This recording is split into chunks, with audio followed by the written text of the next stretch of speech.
বিসমিল্লাহির রহমানির রহিম। নাহমাদুহু ওয়া নুসাল্লি আলা রাসূলিল কারীম। মাননীয় প্রধানমন্ত্রী, বিরোধী দলীয় নেতা এবং অন্যান্য মাননীয় সংসদ সদস্যবৃন্দ, আসসালামু আলাইকুম রহমতুল্লাহ।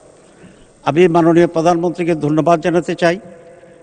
সাংবিধানিকভাবে কার্যপ্রণালী বিধি অনুসারে আজকের এই মহান সংসদের সভাপতি করার জন্য যার নাম প্রস্তাব করেছেন, উনি অত্যন্ত একজন সজ্জন, উনি অত্যন্ত প্রাচীন রাজনীতিবিদ।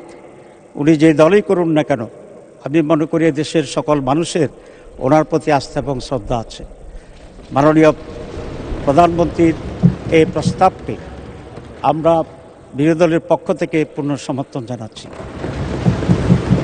তবে এটা আরও খুব ভালো হতো যদি মাননীয় প্রধানমন্ত্রী বা তার প্রতিনিধি এই বিষয়ে বিরোধী দলের সাথে একটু আলোচনা করতেন। আমরা অবশ্যই তখনও এটাকে গ্রহণ করতাম অত্যন্ত আনন্দের চিত্তে।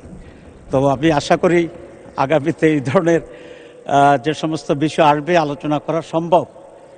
তো সরকারি দল বিরোধী দলের সাথে আলোচনা করলে পূর্বান্নেই এটার পরিবেশটি আরও উন্নত হয়। আমি সেই আশাবাদ ব্যক্ত করে এবং এই সিদ্ধান্তের প্রতি আমি আবারও প্রশংসা করে এবং মাননীয় সভাপতি, ওনার বাড়ি কুমিল্লা, আমার বাড়িও বোধহয় তার কাছাকাছি, সেই জন্য I have an special affiliation ওনার সাথে আছে। সব মিলিয়ে অত্যন্ত আনন্দ চিত্তে সমর্থন পুনঃ ব্যক্ত করে ধন্যবাদ জানিয়ে শেষ করছি।